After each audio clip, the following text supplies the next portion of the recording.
What is up, Set Free Fishing? It's Jerry here. I'm going to speak a little bit about recovery, my journey of recovery, what this channel was based on. The whole reason I started this channel was to reach the recovering addict slash alcoholic, or those that are still suffering and think there is no hope. I have a few topics here, but I think I'm just going to go with the questions.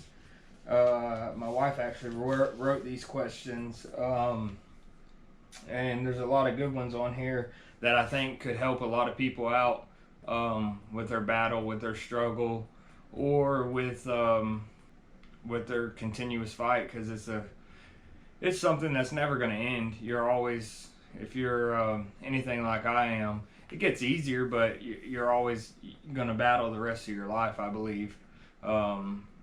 From all the meetings that I've ever been to, it seems that it's going to be that way, that there's always going to be some kind of battle, some kind of trigger, and you just got to push through it. So the first question on here is, when did your addiction start? And that's a question I get asked often, but it's hard to figure out when exactly it started. I know about when it started. Like, I know when I first started, ever tried an opiate, ever tried a pain pill, but that ain't when it started. I didn't have a problem then. The problem occurred when I was probably like 18 years old, and I really didn't become immediately addicted then either. But I watched one of my really good friends, one of my best friends, make a mistake playing Russian roulette, and he shot himself in front of me and quite a few of my other friends, and it took an impact on my life. I had to pretty much pull myself from my hometown. My mom did. My parents was already living over here where I currently stay, and I was still staying in Lakeland, and I was going to finish out the school year, and then this incident happened. My mom immediately came and picked me up, and I was living over here ever since, and I was very bitter and sour about it. I didn't want to live over here. I wanted nothing to do with this town. I wanted to be around my friends in Lakeland. 18, selfish, didn't really care about family, cared more about my friends anyways. So I moved over here, was having night terrors, couldn't sleep for days, and then I tried Percocet for the first time, and it put me to sleep, took all the pain and hurt away, and I kind of fell in love with it then. But it wasn't when my addiction started. My addiction started when I started selling drugs and using on a regular basis. And then before I knew it, and I never thought I had a problem, it was just part of it. I thought it was just part of it. I was selling them, so I used them. And then it was just a spiral effect. I wanted more, and the saying, one's too many, a thousand's never enough, and it's the truest saying ever. That one done it, and then 1,000 was never enough, because you just wanted more and more and more and more. So it probably started in my early 20s, my true addiction, probably right around 19 or 20 years old. And I would use for months at a time, stop for a little bit, use for months at a time, and then it got to a point where I just used every day. Couldn't wake up without them, couldn't go to bed without them, couldn't live life without them. So I would say my early 20s is when it started. I'm 33 now, so you do the math. I've been sober for a little over 2 years now. I was sober for 2 years before this also, and relapsed. So I don't have much sobriety time in my entire life. A lot of it spent, because when I wasn't using pills, I was still drinking and smoking weed. And this next one says, when did I realize I had a problem? Probably when I started stealing from family, doing shady stuff.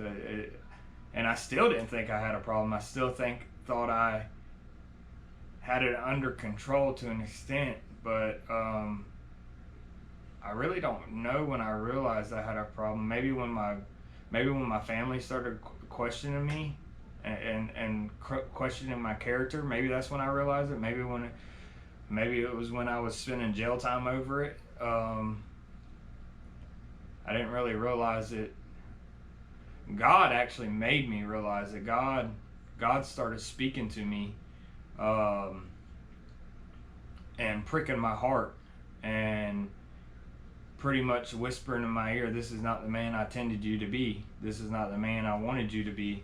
You have so much more potential." And when he started doing that, I remember many nights being high on methamphetamines, smoking a blunt of K2, and sitting on the porch crying because I knew this was not what I was put here for. This is not what I was meant to be. I was meant to be so much more.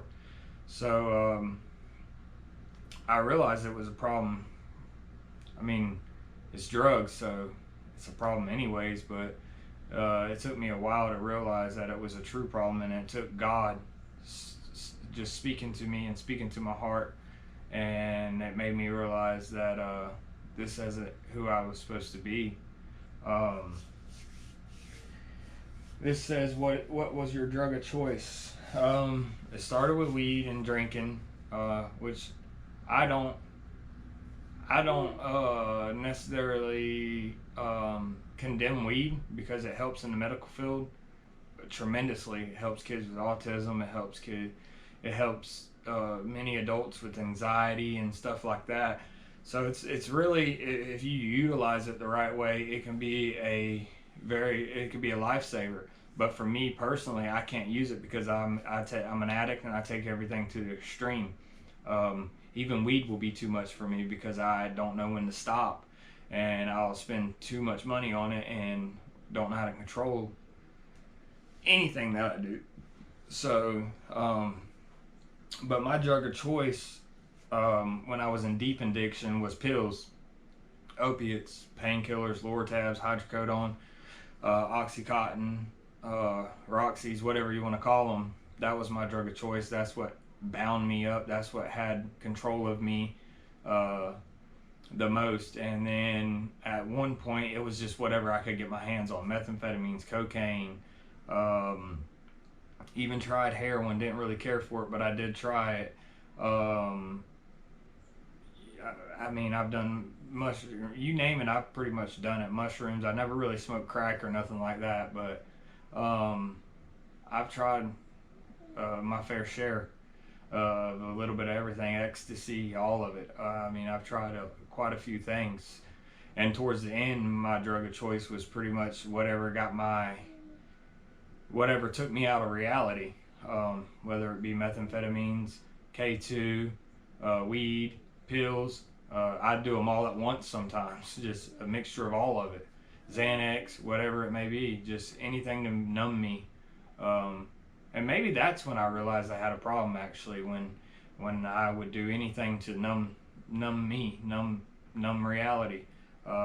That's a problem. It says, what were you like in active addiction? Scum.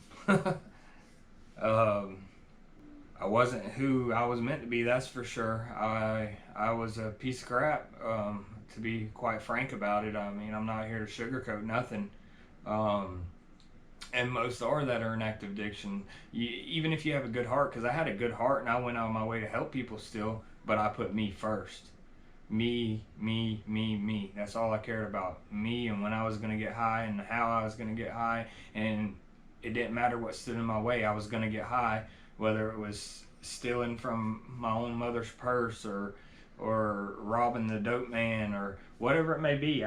Nothing was going to stop me from getting high. So I was pretty rotten. I was at the bottom of the bottom. I was a criminal. That's who I was in active addiction. I was an active criminal. I did whatever it took to get my next fix. I was also sly, very sly. I was sly with my words. I was sly with my actions. I was very cunning. I was very narcissist. I was an a-hole for sure.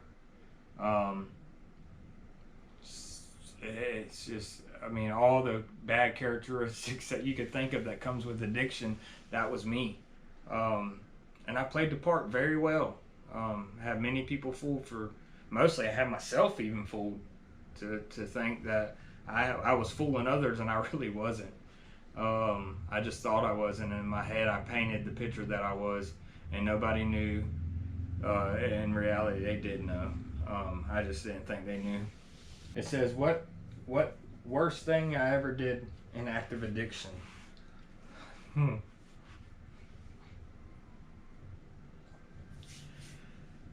This one kind of hits me hard because this person was my best friend. And thank God she is once again, but for me, what I personally think my worst thing was I did in active addiction was my sister had broke her ankle, and I was supposed to be staying with them and helping take care of her, taking my nieces to school and stuff, and I was stealing her pain pills, the ones that was helping her battle the pain of having rods and stuff in her legs, and I was low enough to willingly sacrifice my sister's pain to stop my own. And me personally, that's what I think the word to me. That was the bottom of the bottom for me to do that to someone that loves me dearly. When I look back on it, it tears me up. And she trusted me, she trusted me to be there for her. She trusted me with my nieces. She trusted me with her house, and so for me, that's the worst thing I could have possibly done.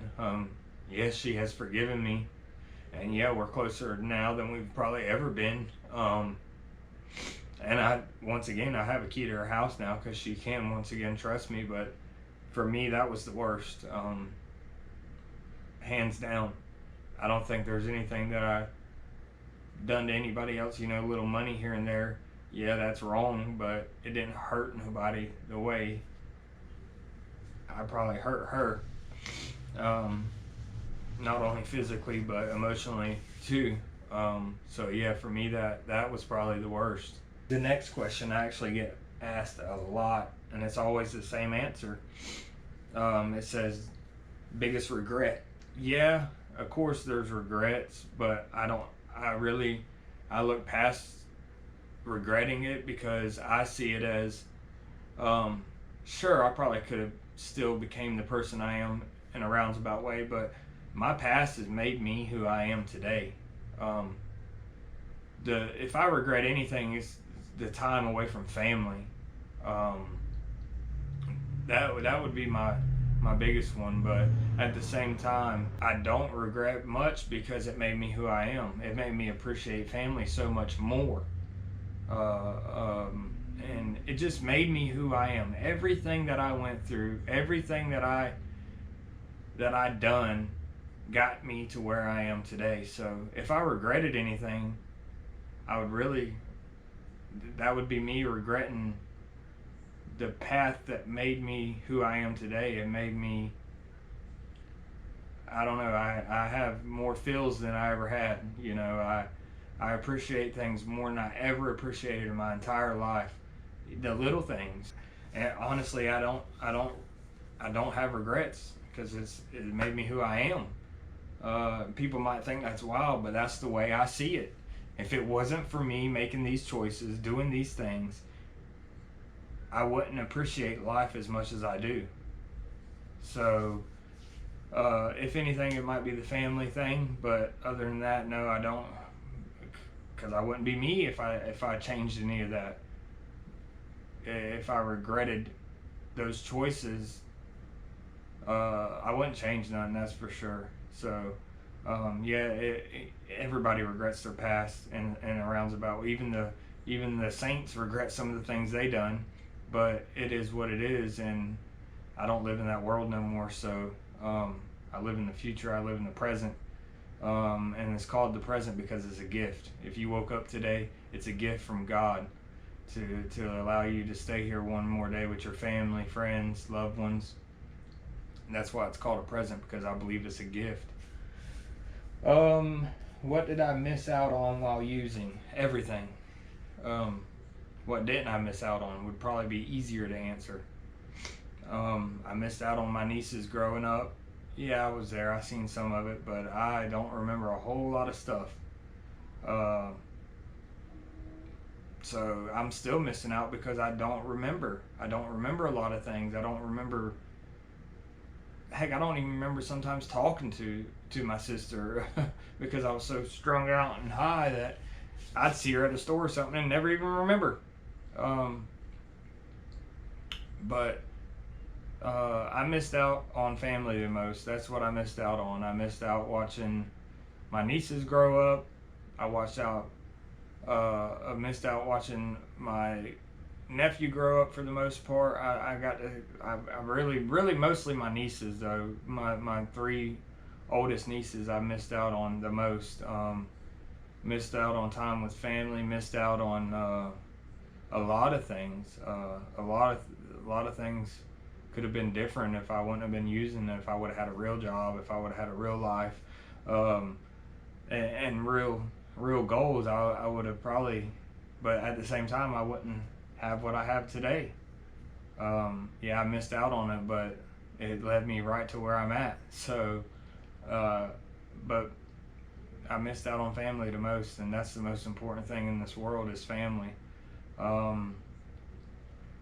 So that's what I think I missed the most in my years of addiction.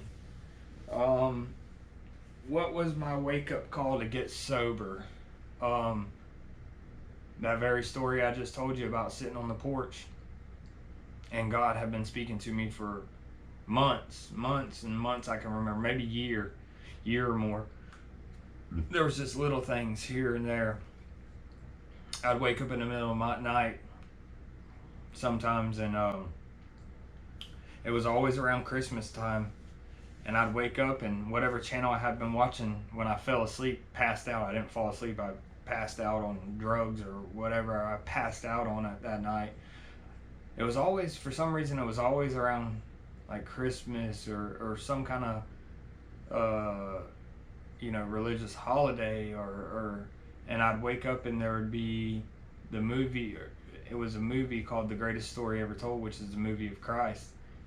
And every time it was that movie, a clip in that movie, and it just, I look back on it and I'm like, wow, that it was how God was speaking to me, you know. And then me sitting on the porch and Him pricking at my heart. And then my parents came to me. I was living in a camper that my mom so graciously bought for me, so I wouldn't live on the streets, parked in my brother's yard, freezing my butt off during the winters, and sweating like a pig during the summers because I wouldn't get it together. And my parents were at their wits' end. I've said this story before. Didn't know what to do with me. I didn't know what to do with me. My parents came to me and asked me to go to church with them, and I immediately said yes because, like I said, God had already been dealing with my heart. And so maybe I didn't have like a instantaneous wake up call. It was just a a couple things here and there. Yeah, and I had a warrant out for my arrest when I first got sober the first time. And I still wasn't ready then, even though I got saved and all. I still didn't feel like I was ready to be completely sober, because it was almost too easy to go back. So mentally, I don't think I was there. My wake-up call, I guess, was when I got with my wife. Of course, she was my girlfriend then. When I got with my wife, was lying to her, still using. I had relapsed and went back into active addiction. Then I got pulled over, and the cop had mercy on me. Didn't take me to jail. Very well could have, because I had charges on my record, old charges that I went and done time for, because I settled my warrant and turned myself in when I got saved. But I guess to hear how it made her feel, over the phone when I told her, well, I didn't even have the courage to tell her that what had happened. She called me and asked me, and I about couldn't tell her then, but I did. And we were already at a rocky spot in our relationship because I wouldn't quit using to be with her, and really she didn't want me to quit using to be with her. She wanted me to quit using to help me, and I just didn't. Every time I got sober, it was just to get someone off my back, but this time was different. And she chose to stay because I immediately after I got pulled over, they had mercy on me, gave me a few tickets, driving on suspended license and whatnot, and didn't take me to jail. I immediately started calling a rehab, and I was gonna call the rehab whether she stayed or not because I needed help, and I knew I needed help, and I knew I couldn't do it on my own no more. And so I called the rehab, got into rehab, and here I am today, a little over 2 years sober, and God has had complete mercy on me and complete grace towards me for me to have what I have today. So my wake-up call was pretty much me getting pulled over and on the verge of losing everything I cared about. That woke me up and made me realize that I was in a spot in my life where, because this was going to be the rest of my life. My choice that I made at that moment in my life was going to determine the rest of my life. Was I going to have the life that I was meant to have, or was I going to go back to the life that the devil had for me? And I chose peace. I chose God and family. And it was the best decision I ever made in my life, to go to rehab and get the help I needed. Will you share your story with your daughter? Yes, I certainly will. I'll share my story with her so she one day might not have to experience the same things I experienced. And in case she one day has friends that might be battling the same thing and they're too scared to talk to their parents or whatever it may be. Yes, of course I'll share my story. I share my nieces know my story. Everybody, I'm completely open about my story and my decisions in life now. So yes, I will definitely share my story with my daughter, and let her know to cherish every moment, because it can all be taken away with one pill, one drink, one smoke. So I will definitely share my story with her, and hopefully it can impact her life in a positive way. Her knowing her dad's past, to see the things that helped make me me. So yes, I will 100% share my story with my daughter and anybody else that wants to hear it. What things in your life do you think led you to a life of addiction? So many things. The crowds I hung out with, the family background, I guess.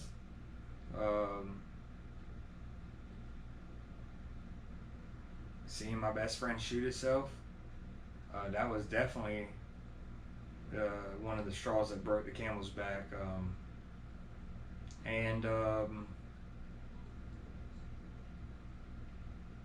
I mean, so many things.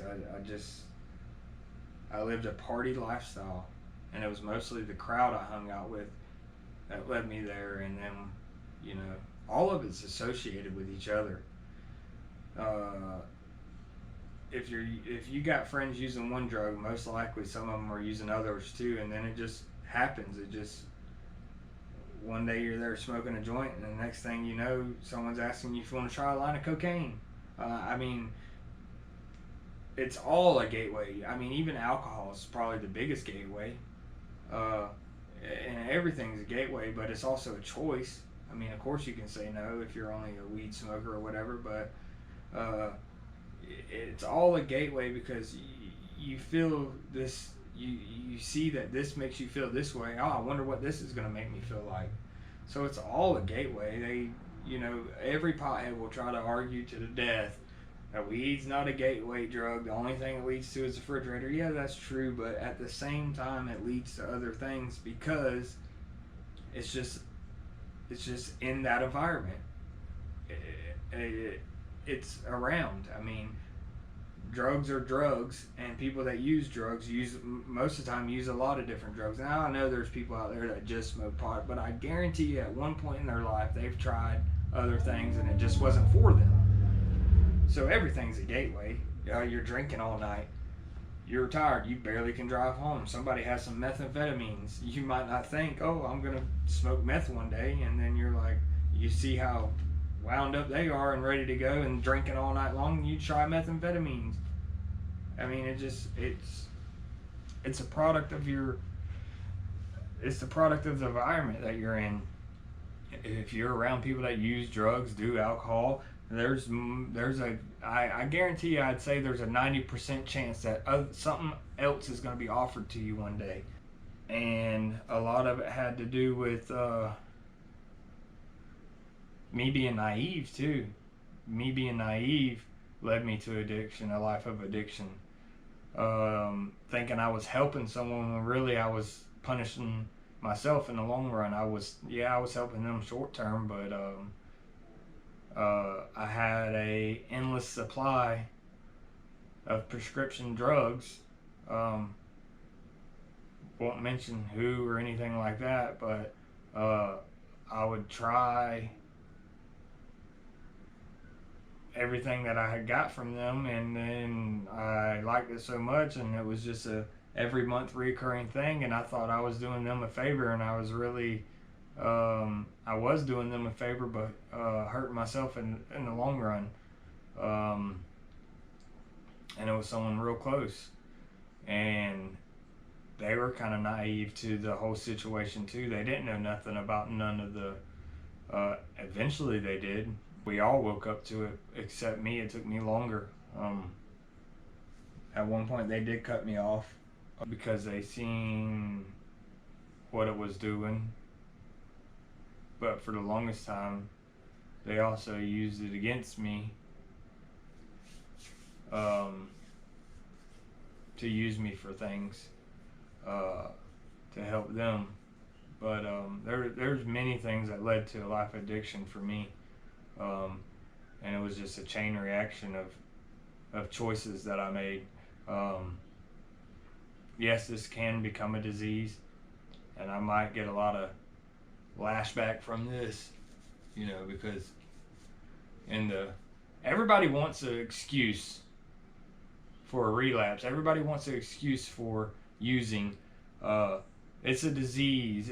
It's yes, it can become a disease. It can become a mental disease, and you most of the time already have some kind of mental problem that leads you to this.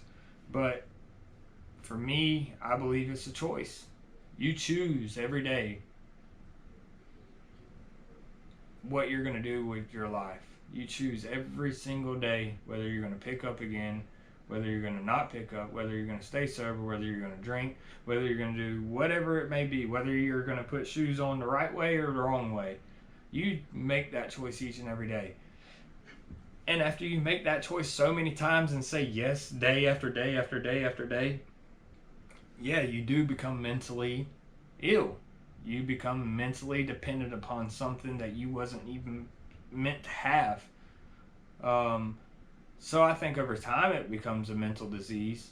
But you're not born with it. You don't walk outside and catch a crackhead. It's just not, it don't work like that. And you can say what you want. I'm sure I might get a few comments in this video, negative, but I don't care because it's what I feel and what I believe and what I've seen. It's a choice that you make each and every day that becomes a mental illness, but you're not born with it. It's not hereditary. Yeah, if there's a lot of people in your family that are addicts, it's called being a product of your environment. It's not something you get hereditary through your genes. I have a lot of active and inactive addicts in my family. Does that mean it's my whole family? No. Just because I was an addict doesn't make my daughter is going to be an addict? No. No. She's not born with it because I was. It's a choice she makes, and if I have anything to do with it, it's a choice she'll never have to make.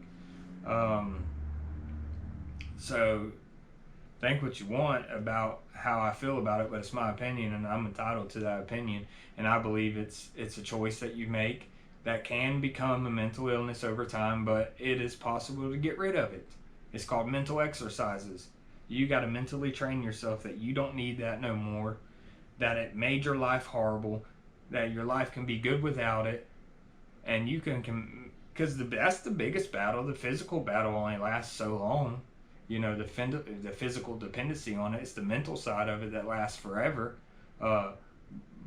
But you can fight back, and you can beat it. Each day you can beat it by saying no, by making the choice to say no. So it's a choice to get sober, and it's a choice to use. So therefore, in my opinion, it's a choice. But that's all the questions that's on this paper. I hope you enjoy this video. Please reach out if you have any questions that you may want to ask. And if you're struggling today and you don't know where to go, reach out. Comment on my video. I also have a TikTok. You can reach out on Set Free Fishing with my TikTok. I got an Instagram page, Set Free Fishing also.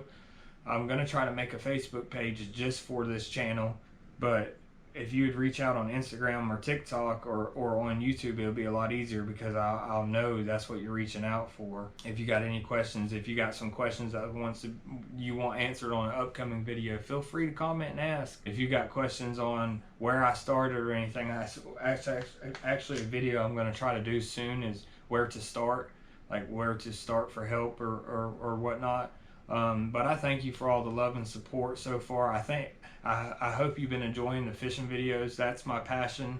That's why I combined it with this channel, because I do get a lot of chances to go out and fish, and in some of those I get chances to speak. But I hope you've been enjoying the videos. I hope and pray that you spread this message of hope to reach somebody that may be suffering out there, that may think that their life is never going to change and there is no hope. Share this with them. There is hope. There's hope in Christ. He's the one who saved my life. He helps me stay sober each and every day. He's the one that keeps me sober. And there's groups. There's NA and AA. Personally, I go to AA. I ain't been in a while. I need to tighten up on that. But I know I'm going to be okay because God has me. And He's the one that keeps me sober each and every day. But there is help out there. There's men and women that want to see people get their lives back. So if you're struggling, they're so easy to find. You can probably Google NA or AA meetings near me, and it'll pop up with 30 or 40 close by. Get to a meeting. They can guide you in the right direction to get the help you need. And once again, remember to make the tug your drug.